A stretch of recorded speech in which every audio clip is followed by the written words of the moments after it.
Bonsoir et merci d'être avec nous sur LCI. Nous recevons donc Bruno Tertrais, directeur adjoint de la Fondation pour la recherche stratégique et conseiller géopolitique à l'Institut Montaigne. Bonsoir Bruno Tertrais. Bonsoir. Actualité qui a lieu à la fois à Moscou, à Kiev, à Paris.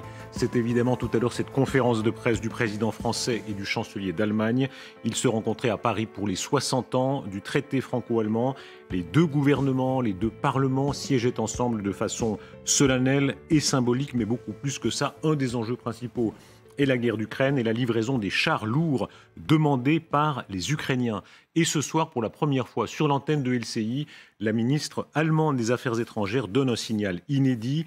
Elle ne s'opposerait pas, dit-elle, à la livraison des chars Léopard à l'Ukraine si la Pologne en fait la demande formellement. Écoutez.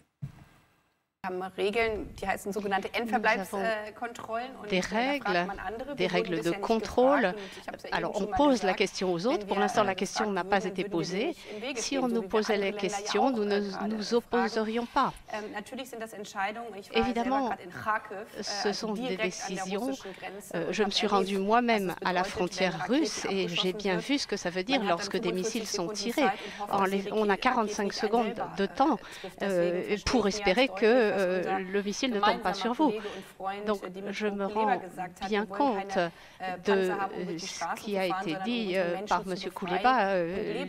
L'intérêt des chars, ce n'est pas de circuler sur la route et d'aller se promener, c'est de se défendre. J'ai bien compris à quel point ces chars sont importants. Nous en sommes pleinement conscients. Et c'est pourquoi, avec tous nos partenaires, nous sommes en cours de consultation. Ce que nous voulons faire, c'est libérer du territoire ukrainien et sauver des vies. Vous avez dit si les Polonais l'envoient, vous ne vous y opposerez pas? Vous m'avez bien compris. Bruno Tertrais, vous m'avez bien compris, c'est la première fois que l'Allemagne dit cela. Elle ne s'opposera pas à la livraison de chars sous la pression de la Pologne. Il faut le dire, on va y revenir. La Pologne met une pression maximale. Oui, vous avez raison. À ma connaissance, c'est effectivement la première fois qu'un membre éminent du gouvernement allemand dit nous sommes prêts à le faire. Alors, nous ne nous y opposerons pas. Ce n'est pas tout à fait la réponse qu'on attend. Parce que la ça ne sort pas du fond du cœur, mais voilà. C'est déjà ça. Parce que ce dont la Pologne a besoin, c'est d'une autorisation formelle d'exportation de ces chars allemands dont la Pologne ne sait que faire. Enfin, je veux dire qu'elle rêve de les envoyer en Ukraine. Élément de contexte, Madame Baerbock est ministre des Affaires étrangères, écologiste, elle est devenue très offensive. Elle était antimilitariste au début, mais on change, on va l'entendre d'ailleurs en parler, alors que son chancelier est plus prudent. Oui, c'est une question de personnalité, de choix politique. Et là, la phrase qu'elle prononce, et à mon avis, ce qu'elle vous a dit, ça a été ciselé. C'est aussi loin qu'elle puisse le faire. Elle ne peut pas parler à la place du chancelier. Rappelons toujours qu'en Allemagne, ce sont des gouvernements de coalition. En plus, là, avec un patron de la coalition qui est particulièrement prudent, certains diraient même peureux. Mais en tout cas, elle a dit tout ce qu'elle a pu, c'est clair. Donc la pression, maintenant, elle est vraiment interne autant qu'externe. Je ne sais pas si M. Scholz fonctionne bien sous la pression. Mais en tout cas, là, je veux dire, ça devient difficile pour lui de reculer. Expliquez-nous pourquoi il y a une telle crainte. Pourquoi les Allemands, et M. Scholz, dites-vous en particulier, a tellement peur de livrer ces chars? Parce que l'Allemagne n'a pas l'habitude d'être en première ligne sur une décision majeure qui concerne la sécurité de l'Europe. Alors vous allez me dire, les Britanniques ont tiré les premiers, si j'ose dire. Les Anglais ont tiré les premiers puisqu'ils ont annoncé la livraison de 14 chars de leur côté, des chars Challenger 2, des chars très modernes. Encore une fois, on le sait, parce que vous en parlez depuis plusieurs jours sur cette antenne, c'est pas avec 14 ou 20 ou même 30 chars qu'on fait la différence. Mais le signal politique était là. Sauf que la Grande-Bretagne, c'est une chose, mais c'est ni les États-Unis, ni la France. Voilà. Encore une fois, l'Allemagne n'a pas l'habitude d'être en première ligne pour ce genre de décision. Et par ailleurs, elle est gouvernée par quelqu'un qui, aujourd'hui, n'est pas clairement dans des dispositions. C'est pas le Joschka Fischer, par exemple, vous souvenez-vous, dans les années 90, qui était lui aussi ministre des Affaires étrangères. C'était un peu le Baerbock du moment, mais qui avait une personnalité, un poids dans la coalition beaucoup plus important. Donc voilà, il est sous pression. Il y a un problème allemand, problème de coalition, problème de personne. Pourquoi ces chars sont-ils tellement importants? Hier, à votre place, le général Desportes, vous n'êtes pas très copain, vous l'avez un peu brossé sur Twitter et vice-versa, enfin il y a un peu de... mais là-dessus, vous disiez, il a très bien expliqué, c'est sa spécialité. Je ne suis pas là pour parler de mes copains, mais j'ai regardé. Il a été très bon lorsqu'il est justement dans sa spécialité, qui est le blindage et la chenille. Ça, c'était la parenthèse. Voilà, c'était la parenthèse. Vous m'y invitez. Vous irez boire un café. Mais, quoi qu'il en soit, là, voilà, pourquoi ce char, dans l'esprit des Ukrainiens et des Polonais, l'ambassadeur de Pologne vient plus tard dans cette émission, pourquoi c'est une fixette à ce point-là? Parce que le char allemand, le Léopard 2, c'est quelque chose. Non seulement c'est un char très moderne comme le Leclerc, le M1, le Challenger, enfin l'allemand, le britannique, le français, l'anglais, le britannique, l'anglais, l'américain, le français, pardon, parce que c'est des chars modernes qui existent en très grand nombre en Europe. C'est ça qui change tout. Le Leclerc, il n'y en a pas beaucoup. Le M1, le M1 Abrams, il est aux États-Unis. Or, celui-là, non seulement il est très moderne, mais il existe en grande quantité un peu partout en Europe. Donc, ça veut dire qu'il y a des chaînes logistiques d'approvisionnement, toute la chaîne, si vous voulez, qui permettrait d'avoir un grand nombre de ces chars qui opèrent en Ukraine, eh bien, elle est là, elle est présente. C'est beaucoup plus difficile pour le Challenger, pour le M1 Abrams et pour le Leclerc. Donc là-dessus, le général Desportes avait raison. Quelle compagnie ce serait, hein? Il faudrait quoi, 200, 300 chars? Il faudrait en prendre en réalité dans toute l'Europe? Il faudrait de toute façon plusieurs dizaines et probablement plusieurs centaines de chars pour vraiment faire la différence, c'est-à-dire préparer au printemps, à la fin de l'hiver, au début du printemps, minimum, pour préparer quelque chose qui soit de nature à changer la donne sur le plan militaire, mais je vois que vous recevez également mon ami le général Yakovlev et qui vous en parlera encore mieux que moi. Mais qu'on comprenne bien, pardon, parce que ça illustre vraiment parfaitement le propos. On voit surtout, alors effectivement, les Allemands, ça représente beaucoup, et les Polonais. À eux deux, ils pourraient là faire une différence majeure pour l'Ukraine. Exactement. Alors, bien sûr, on peut dire que si on déshabille une armée nationale, elle peut plus se défendre. Mais la Pologne, elle a toujours dit, mais attendez, nous, c'est notre défense à nous, on est à côté. Donc, on veut bien donner nos léopards parce que c'est la défense de notre pays que nous faisons. Regardez le Danemark. Le Danemark, on lui avait vendu des canons César. Il a dit, mais maintenant, mes 15 ou 20 canons César, je veux bien les donner tout de suite à l'Ukraine, parce que la défense de l'Ukraine, c'est pour éviter la défense du Danemark demain. Donc on peut les comprendre. Moralité, ça bouge un peu. À Paris, on n'a pas voulu donner de signal fort, très clairement. Emmanuel Macron, je l'ai écouté. Il a dit rien n'est exclu. Alors, d'accord, quand on dit ça, c'est qu'on est au degré de prudence le plus... En politique, quand on dit rien n'est exclu, c'est qu'on n'a rien dit. Il a donné 3 conditions. Écoutons-le. Pour ce qui est des Leclerc, j'ai demandé donc au ministre des Armées d'y travailler. Rien n'est exclu. Et cela s'apprécie en effet collectivement et au regard de 3 critères que j'ai demandé qu'on apprécie. D'une part, comme on l'a toujours fait depuis le début, que ça ne soit pas escalatoire. Et nous avons toujours eu cette ligne. La deuxième, c'est que ça puisse apporter un soutien réel et efficace à nos amis ukrainiens. Et pour ça, il faut prendre la réalité des capacités, le maintien en conditions opérationnelles et les délais de formation. Troisième critère, c'est de ne pas affaiblir nos capacités propres de défense, en particulier de nos structures critiques.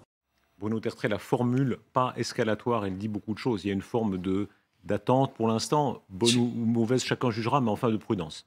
C'est le moins qu'on puisse dire, mais surtout, moi je pense, contrairement à vous, pardon d'ailleurs ce Rochebin, mais qu'elle ne dit rien du tout. Parce qu'il ne faut pas d'escalade et il ne faut pas de franchir de degrés supplémentaires, ça ne veut rien dire. Il est faux de dire que ça serait un game changer, comme on dit en mauvais français, c'est-à-dire un changement d'échelle dans l'assistance occidentale à l'Ukraine du point de vue du Kremlin.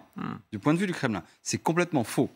Ou alors il faut dire que chaque marche franchie depuis le 24 février, et il y en a beaucoup qui ont été franchis en termes d'assistance quantitative et qualitative, c'est de l'escalade. Mais ça ne veut rien dire. Est-ce qu'ils ont peur, pour employer un mot simple? Vous parlez des Allemands ou des Français? Les deux. Alors, je pense que dans l'attitude de la France, c'est plutôt quelque chose qui consiste à dire nous ne sommes pas prêts, nous, à vous envoyer, vous, un signal, parce que nous estimons que si nous donnons un signal, ça ne changera pas grand-chose pour votre position. Sur les Leclerc, reprenons les 3 conditions, mais dans l'ordre inverse.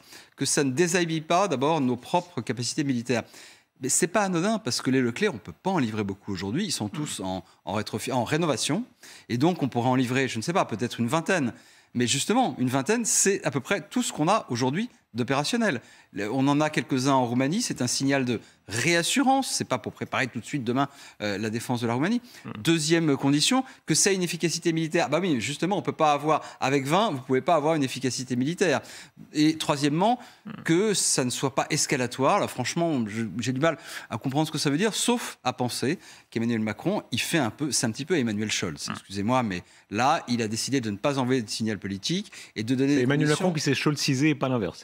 Un petit peu, mais on peut dire, alors voyons les choses de manière plus positive, on a un signal plus positif du côté de l'Allemagne par l'entretien avec Madame Baerbock que vous allez diffuser, et du côté français, on a une prudence qui fait que, allez, ça s'équilibre à peu près, il ne faut pas s'attendre à ce que Paris soit leader sur cette question. Du point de vue ukrainien, il y a une urgence avec ce risque de nouvelle attaque. Alors, il y a plusieurs appels qui ont été faits dans le même sens. Sébastien Lecornu, Volodymyr Zelensky, tous disent cela, mais il y a de nouvelles informations de presse selon lesquelles la Russie prévoirait d'attaquer depuis le nord en particulier, en traversant la frontière biélorusse, mais aussi depuis l'est, depuis le sud, depuis la Crimée occupée par la Russie. Quelle est la probabilité d'abord au nord, quand on voit cette très longue frontière, presque 900 km entre la Biélorussie et l'Ukraine? Elle est très faible aujourd'hui, pour deux raisons. D'abord parce que la Russie n'a pas du tout les capacités militaires qui lui permettraient de lancer une nouvelle offensive depuis le nord vers le sud, vers Kiev. Et deuxièmement parce que le terrain biélorusse, au sens politique du terme, reste extrêmement risqué pour Vladimir Poutine. Est-ce que la Russie pourrait... en quelques semaines, emmener des dizaines de milliers de combattants aguerris avec les forces qui vont bien, ce qui permettrait de faire quelque chose qui sera très visible. On le saura tout de suite. Je crois qu'on est plutôt dans le brouillard de la désinformation réciproque. On ne saura pas beaucoup à l'avance quelle sera la vraie prochaine offensive, parce que ça ne sera pas forcément quelque chose de massif comme cela, comme certains Russes le disent. Je crois que vraiment... tout le monde est dans l'expectative. Il y aura de nouvelles offensives à la fin de l'hiver, c'est une certitude. D'où exactement et par qui, ça reste à voir. Comment comprendre ce qui se passe à Moscou? Nous recevons depuis plusieurs jours maintenant, mais ça s'est encore accéléré ces dernières heures, ces images de Russie qui donnent l'impression de se barricader, de mettre des systèmes anti-aériens sur un certain nombre d'immeubles centraux. Il y a le département de l'éducation, il y a le ministère de la Défense, là où travaille le ministre Shoigu. Il y a l'aéroport de Moscou, il y a un autre centre, il y a la résidence de Vladimir Poutine, comme s'il y avait une organisation de défense à titre préventif. On peut regarder la carte de ces couvertures aériennes, on voit bien que c'est fait évidemment par cercles concentriques, notamment autour du Kremlin. Est-ce que ça a un sens, disons, de démonstration, ou est-ce que selon vous, c'est une vraie... Ils sont en train de se préparer? Je pense qu'il y a deux choses. D'abord, n'oublions jamais que la paranoïa, la crainte de l'attaque, est quelque chose qui est intrinsèque à la culture stratégique russe. Et ça date de bien avant Vladimir Poutine. Poutine a poussé cette paranoïa, j'allais dire, presque à l'extrême. Et donc, vous savez, c'est quelque chose qu'il ne faut jamais négliger. Pour nous, occidentaux, il est absurde de penser que nous allons demain lancer des frappes massives sur la Russie. Mais du point de vue des Russes, ce n'est pas forcément évident. Vous savez, rappelez-vous de ce fameux épisode du 27 février, où on voit Vladimir Poutine faire des annonces sur ses forces stratégiques. Pas seulement nucléaire d'ailleurs, contrairement à ce qu'on a dit. Ce n'était pas une mise en alerte, mais c'était des mesures préparatoires. Moi, j'ai tout de suite dit que, pour moi, ce n'était pas du tout qu'il s'apprêtait à attaquer. C'était au contraire qu'il pensait se prémunir contre une action militaire occidentale. Deuxième élément, c'est peut-être aussi à destination de l'opinion publique russe, c'est-à-dire nous sommes en guerre. Il faut se préparer à renouer avec cet esprit de défense qui a été si bien porté par vos grands-parents et vos arrière-grands-parents. C'est peut-être aussi effectivement un message politique intérieur. On va entendre dans un instant l'entretien avec la ministre allemande et la ministre française. La ministre française, Catherine Colonna, qui dit qu'ils auraient le droit, légitime défense, ils pourraient tout à fait frapper le territoire russe, mais, dit-elle, ajoute-t-elle, elle le déconseille. Elle dit bien « je le déconseille pour des raisons d'opportunité ». On va l'entendre dans un instant. De même qu'Annalena Baerbock, qui fait un saut tout à fait inédit, on l'a dit, sur les chars Léopard, mais aussi le général Yakovlev, plus tard, qui lui alors avait franchi le saut. Il disait il pourrait tout à fait, s'il le voulait, frapper en territoire russe. Ils n'ont pas beaucoup de capacité pour le faire, parce que justement les Américains, qui sont aussi plus prudents qu'on le dit parfois, n'ont jamais souhaité leur donner les moyens de frapper des objectifs pourtant militaires, loin dans la profondeur du territoire russe. Moi, je dirais que le problème de ce que dit Mme Colonna, c'est que c'est très mal reçu par les Ukrainiens. Là encore, malheureusement, on perd des points vis-à-vis ils en auraient le droit, légitime défense. Bien sûr, ils en auraient le droit de frapper les objectifs militaires qui soutiennent l'opération russe, bien sûr.